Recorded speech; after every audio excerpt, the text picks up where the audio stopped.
Hello YouTube, this is Froogle and welcome back to part 2 of our first impressions look at the Flyjsim 737-200 for X-Plane. Now we're inbound to Tango Romeo Alpha, at which point we're going to turn to our final waypoint of Freiburg VOR, which is the beginning of the star into Geneva. So let me show you how we do that turn, because we didn't cover that in the last video. So we're 13 miles out. I've already set the heading bug to be our current heading. I'm going to adjust it a little bit because the wind has knocked us off. Now I'm going to tune the next VOR, which is 110.85, so it's already set up in here on the other radio, ready to go. We are 11 miles out, so at about 5 miles out, what I'm going to do is put us into heading hold mode. We'll switch over to the other VOR, find out the needle we need to be on to fly direct, the easiest, quickest needle to fly direct from here, and then we'll engage localizer intercept mode again, VOR lock on the autopilot. It's as simple as that. It's just a number of steps, particularly if you're used to flying a fully automated aircraft like the NG. So we are at 8 miles out at this point. 7. Quite a short trip from Innsbruck to Geneva, but quite an interesting one. Because it's short, you're kind of condensing everything closer together, so you're not having that long, boring cruise of doing nothing, which is cool. It's one of the short hops that I like to do. Another one obviously being Gatwick to Amsterdam or Cardiff to Gatwick. Those are pretty good as well. Okay, 5 miles. So switch to radio. Well, actually we're switching to heading hold, heading select, like so. Switch to radios. 110.85. And then retune the course. We want to put it on an intercept course, really, which would be about there. So with that done, we'll just go and switch into VOR localizer. That's it. That's all there is to it. So we were currently on heading hold. Let it continue on the heading that we were on. We were 5 miles away. Then we just retune a new radial, put a course that we can intercept easily, and put the aircraft into VOR localizer. And here we go. Nothing to it. Now we are 73 miles out from Freiburg, which is the beginning of our star, but now would be a good time, I think, to run through our descent procedure. So, descent procedure in the manual, verify that the pressurization is set to the landing altitude, which is about 1400 feet landing altitude, landing elevation, I think. Let me check on my charts. Yes, it is. So we're going the overhead, landing altitude, 1400 feet, so that is all set. Review the annunciator light, so basically click recall. When you click that, if there's a problem, master caution will come on, and I don't know if there's a bug with this or this is how the actual 737-200 works, but the actual warning error stays on over here, not over here. So if the caution light does stay on after clicking recall, then just look over there to see what it is. Now we're going to set our speed bugs. So we click on the landing tab, and you can see all the speed bugs automatically shift. See flaps 30 landing, VREF at 130, so our V approach is 135. We're all pretty good. So that's all set. Set up the auto brake. Auto brake's going to be medium today. And not much else to do. The approach briefing, such as it is we're going to approach, we're expecting runway 05 in Geneva. We're going to follow the ATC assigned star, which is the Freiburg 1 Sierra star. And I will show you that star right now. Here it is. This is the only star into Geneva that doesn't require RNAV. What we're going to do is hit this VOR and turn onto its 228 radial for 64 miles. Now, then we're going to, well, by then we actually want to switch over to the Chambéry VOR, and we're going to do it right about here. 36 miles away from Freiburg, we'll switch over. That's the earliest I think we can pick up Chambéry because of all the mountains and everything around here. We need to be max altitude at this point of 150, then down to 9,000 or above here, down to 6,000 or above here. In fact, what we're going to do is descend to 9,000 and then descend to 6,000. We will hold 6,000 all the way around here because I'm not going to do this turn in one sweeping move. We'll actually do it in two parts. So we'll turn, go straight and turn. And in that go straight bit, that gives us an opportunity to slow down. It is quite a slippery aircraft on descent, so you really want to get it configured for final approach as quickly as possible, but not too soon so that you're going too slow and holding everybody up, which is a mistake that I make so very, very, very often. Anyway, so Freiburg is all tuned in. the next VOR we're going to need to set up is 115.4, so we'll go and set that on the radios in the aircraft right now. Down here, we're currently on this one, so 115.4. Incidentally, isn't that beautiful? When you have all the lighting just right on this and the shadows, it looks so good. Anyway, radio is all set up. We have 52 miles to go. We're currently at 19,000 feet. We want to be at 15,000 at Freiburg. So at about 20 miles out, I'll start a descent down to 15,000. See you then. Alright, so 22 miles out. Let's set our new altitude at 150. It doesn't matter if we don't hit it at the waypoint, because in the star, after the waypoint, we need to be maximum 150. So if we get to 150 just after the waypoint, it's not a big problem. But 150 is there. I've already set my heading bug up to 280 knots. So what's going to happen right about now is I'm going to put this into IAS hold and reduce power to idle. The speed will come down until we hit that 280, at which point the aircraft will pitch over into about a 2,000 feet per minute rate of descent here. So just looking at the speed to drop at this point.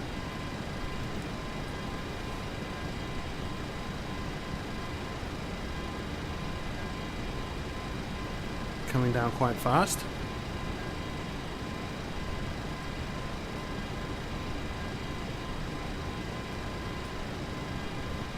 Love how smooth the animation is on these dials as well.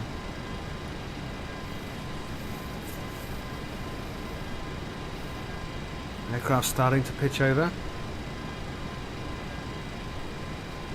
We have a glide slope flag, which is fine, because we're nowhere near a glide slope at this point. There we go. Under 280 now, so the aircraft will pitch down to try to get us back to 280.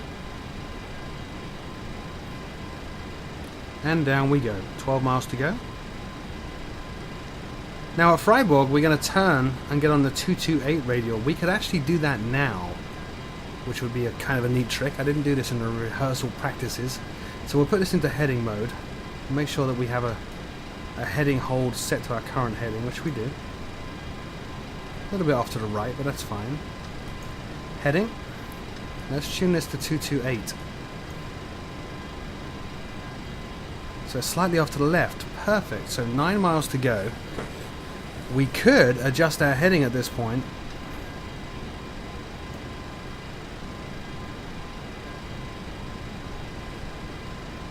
Just a smidge to get in a better position to intercept.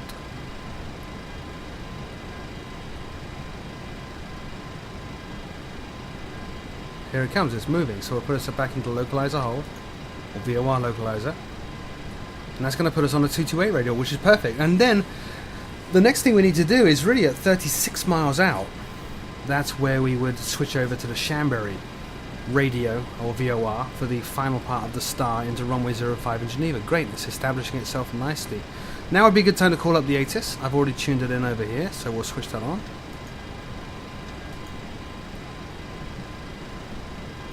At least I thought I had. Let me check my notes. 124, no, it's 135.575. Alright, I can't mess with that right now because we're actually about to level off at 15,000.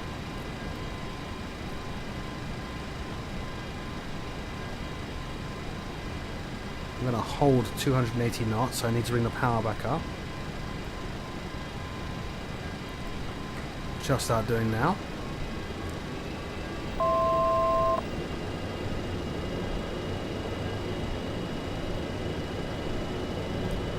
That's flight level 150, bringing the power on to hold 280 on the speed.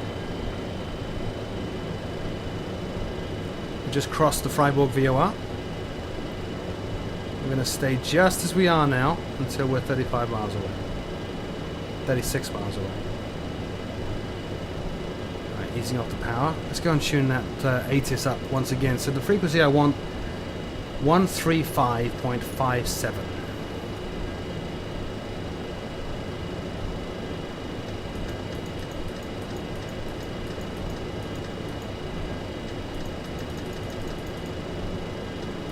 Geneva information hotel. 700 Zulu weather. Sky conditions 500 overcast visibility 10. temperature 6 dew point 2. Wind light and variable. Altimeter 2985. Arriving and departing runway 05. Advise on initial contact, you have hotel. Alright, so the altimeter is 2985. Perfect. Now our transition level today is going to be 7,000 feet. So no need to worry about that right now, but once we hit 7,000 we'll go ahead and set the altimeters up and cross-check them. Speed's looking good. We are good, we're all configured. There's Lake Geneva, I think that is ahead of us. Alright, 35 miles out, so let's initiate the descent. That's the most important thing to get going. IS hold, throttles back to idle. That's going to take us down to 9,000. We'll switch the radios now onto 415.4, which is Chambéry. A little bit of a twitch there for the navigation system, but that's fine. Autopilot, I should say. Same radial, 228. Now at 33 miles, we should be at 9,000, at or above 9,000. We'll start a descent down to 6,000 at that point. Let's go ahead and set the radial altimeter minimums to 500 feet.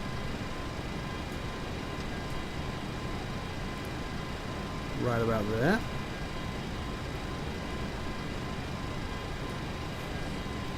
And watching our altitude as well, we need to be under 250 knots at 10,000, obviously. So what we'll do is we approach 10,000 feet, we'll just move the speed bug down just under 250.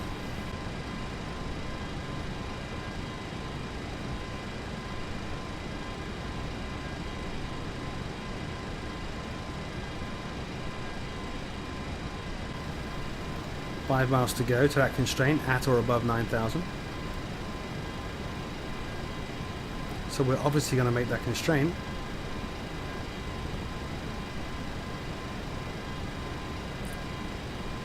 Two miles to go. No, sorry, my mistake. 4 miles to go. Can't do maths.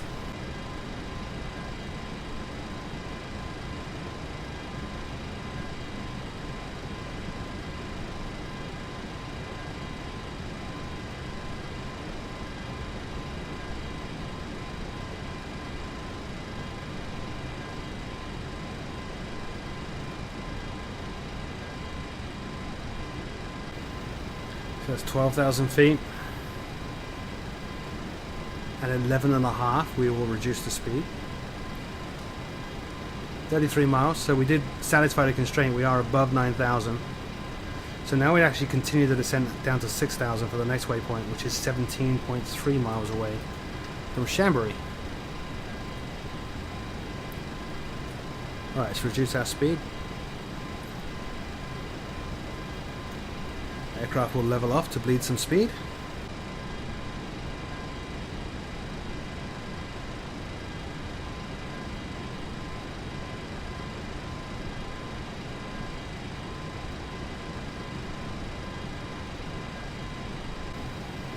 And how fortuitous is that? Look, adjusting the speed caused us to level off, which means we're going to pass over this landmass here, which is actually at the top of a mountain. Quite nicely. Won't be scaring the passengers in the back. 11 miles to go to the next waypoint. Now the next waypoint is kind of important. Let me show you it on the chart here. That would be Salev, at or above 6,000. We really want to try to hit 6,000 pretty much there or soon after. That's where we're going to start really slowing this aircraft down. I'm going to get it down to about 180 here, and then fly around here at 180, and we should be in good shape. There we go, descent's continuing now.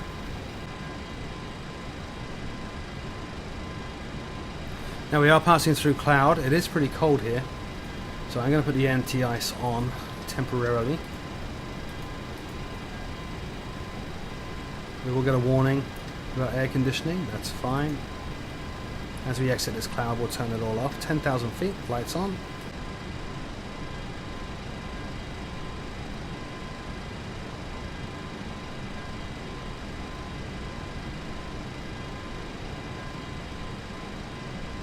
$21 miles to Chambéry. 17, we want to be at 6,000 or above. Ideally at 6,000. I think we're going to miss it slightly. We can correct that by moving the speed bug up.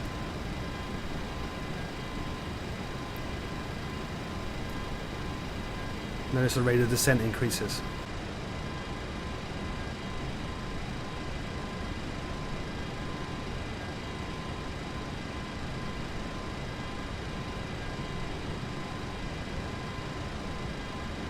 Now the next radio we're going to want is actually the ILS into Geneva. The ILS is on 110.9, so let's go ahead and tune that. 110.9, that's the ILS set.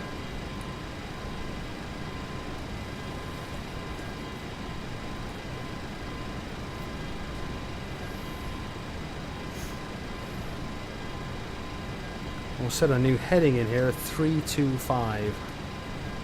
Now the runway is on heading 045, so 325 is going to give us pretty much a 90-degree turn onto the runway. Alright, so we are pretty high right now still. Ideally we would start that turn at 9 miles.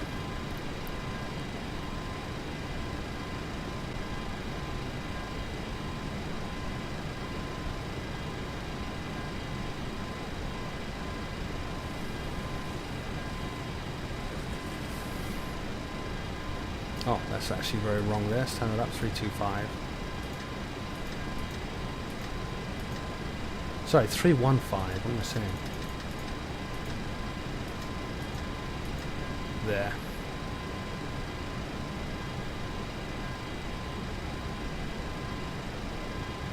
"12 miles from Chambéry." Remember, we're going to be turning at 9 miles. Still got some clouds here. Let's go ahead and set our barometric altimeters now. 29885.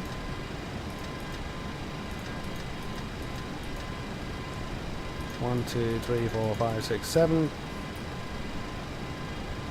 1, 2, oops, 2, 3, 3, 5, 6, 7. They're all set.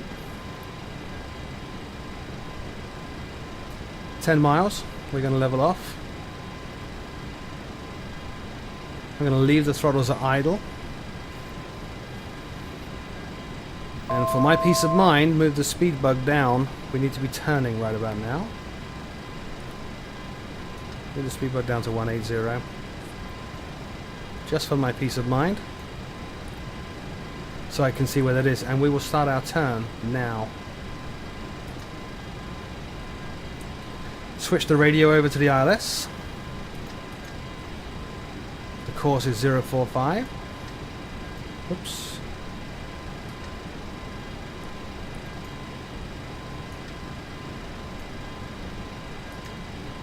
That'll do it. Watching the speed drop dramatically. Under 210 we'll put flaps 1.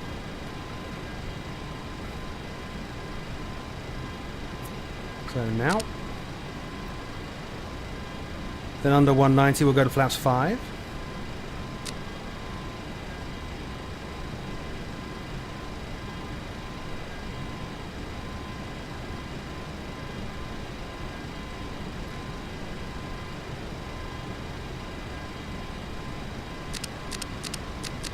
Like so.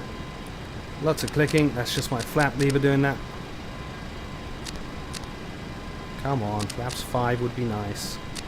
Letting the speed come all the way down now to about 160. Under 170 we can go flaps 10. It's optional, we are going to do it. Now.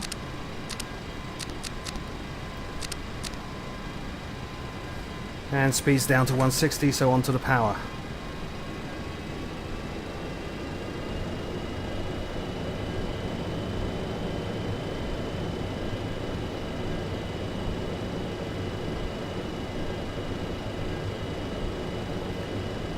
So let's go flaps 15 at this point. In fact, no, we'll hold off flaps. No, we will go flaps 15. We could actually wait until about 10 miles out, but we'll go flaps 15 now. Localizer. We are under the glide slope. We are configured. We're a little bit slow actually, which is great. So a bit more power to bring the speed back up.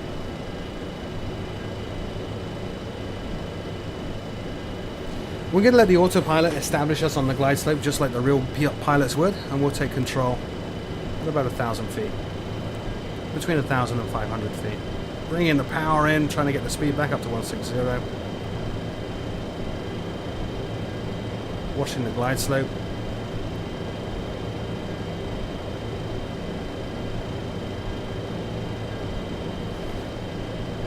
We don't really need the anti-ice now, we'll turn these off.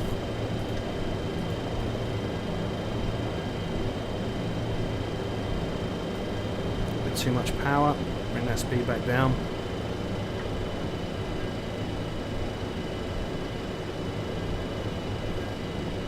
We're 16 miles away from Geneva, glide slope alive, so we'll arm approach.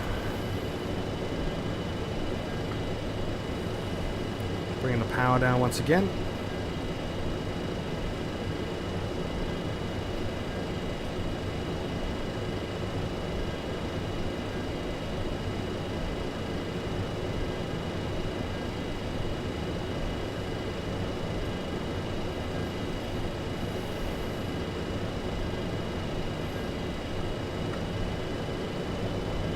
Being quite delicate with the power levers, trying to hold 160, 14 miles out. Now our VREF is 129, so V approach will go 135. Speed's getting away from me there as we start our descent on the glide slope.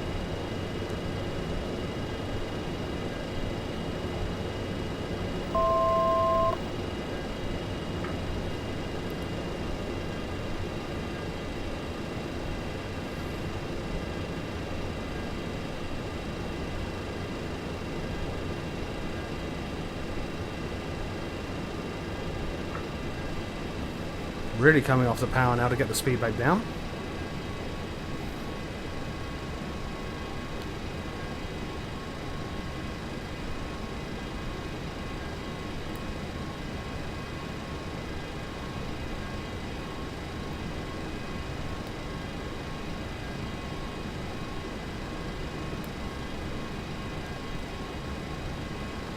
What a murky day in Geneva.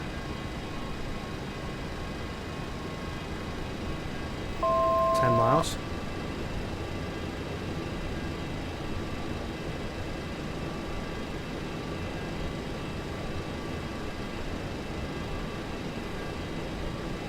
Still don't see a runway.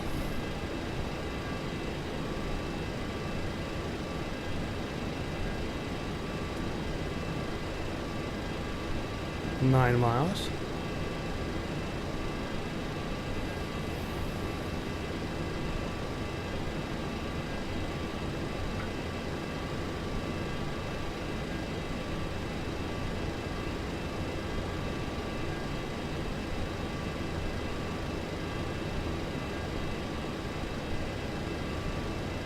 Eight miles.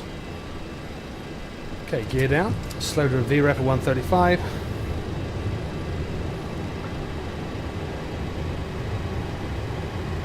Or V approach, I should say.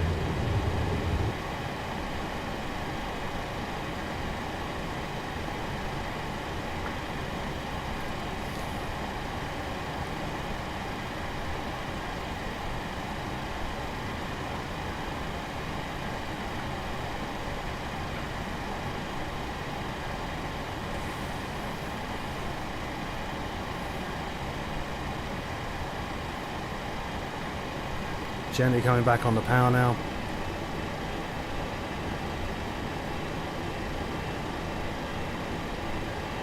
I have the runway. Just peeking through the cloud there.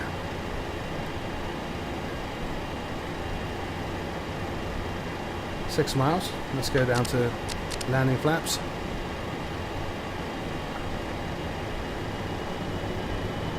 Oh, and the weather clears out.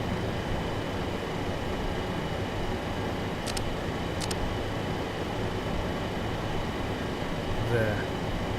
So landing flaps.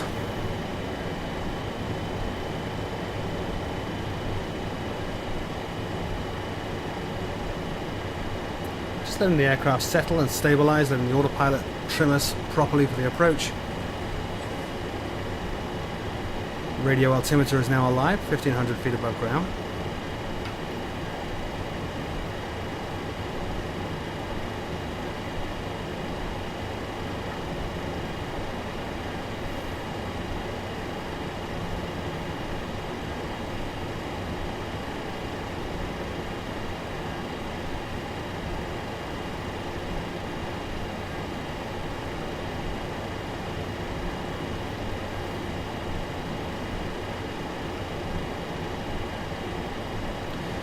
Still gently adjusting the throttles, trying to hold 135.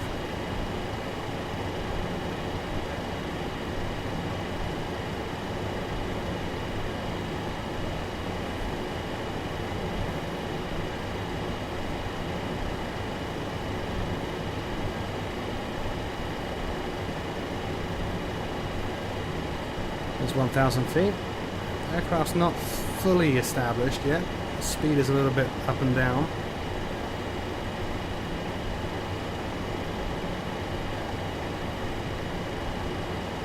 It's 700 feet. Alright, I'm going to take it now. I have control.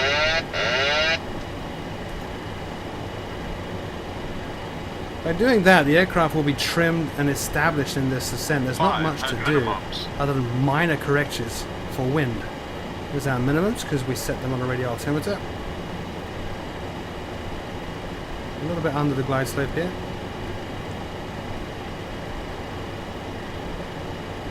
We do have a little bit of wind.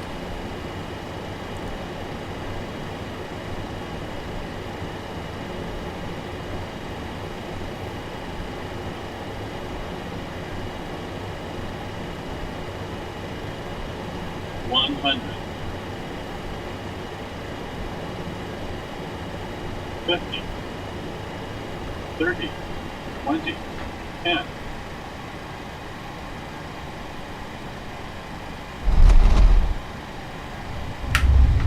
And down we go. Reversers armed.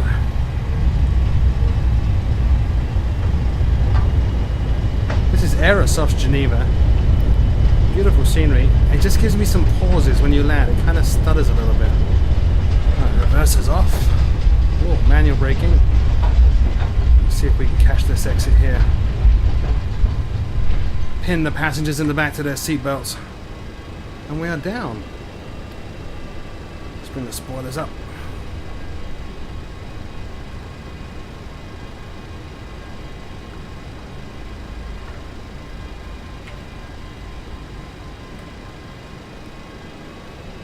Try not to grind to a halt like I just did.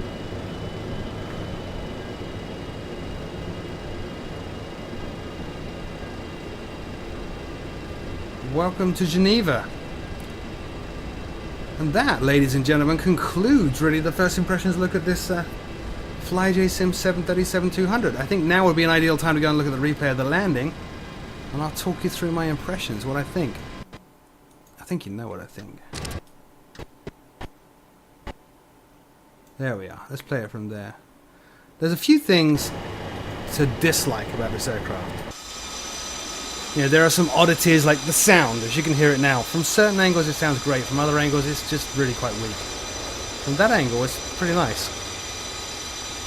Especially in the cruise though, as it goes past, it sounds like a bit of an angry bumblebee. So there's that. Based on what we've seen on other aircraft on FSX and Prepared, the texturing is good. Don't get me wrong, I mean it's very accurate, it looks great, the animations are perfect, the timing of everything is great, the handling of the aircraft is great. I just think the visuals could be uprated on the external side of it. But all those things combined, oh, and certain things like in the cockpit, like you can't test the marker lights, tiny little things like that. But all those gripes combined don't really change my opinion of this aircraft. This is a great aircraft. It was intimidating as hell to try to get to grips with this and do a video. And that's a good thing. I mean, it's not quite PMDG level of study, but it is complex, really complex. It is a challenge to fly. It's taken me 2 days to practice this flight, and that's 2 whole days. That's 8-hour days, 9-hour days to practice this flight and get it to the point you just saw it, where even still having some mistakes, it's still a bit of a challenge. I like aircraft like this. This is a great addition to your X-Plane hangar. Really. If you like jets and you're an X-Plane fan, you need this. You need this, you need the Flight Factor 757. You should probably get the Flyjsim 727 as well, but I prefer this to the 727. This is a 2-man flight deck, whereas the 727 is a 3-man flight deck. So the workload is a little bit less in this than it is in the 727. Overall though, there's not much to dislike about this, really. You're going to spend most of your time in the flight deck flying the beast, and it is a beast, and it's greatly rewarding. Well done, Jack. You've done another excellent job with this aircraft. Anyway, let's watch my landing. I thought it was pretty nice. It did float a little bit, but we didn't bounce. You can see all the animations of those wonderful reverses and the spoilers.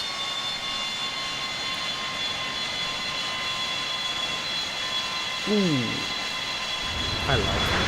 Those are spoilers, reverses, wonderful sound at this point. What's not to like about that? I'm sitting here with a nice grin on my face. It sounds so good in certain phases like that. Anyway, as always, my name is Froogle. Thank you so much for watching, and I'll see you all next time.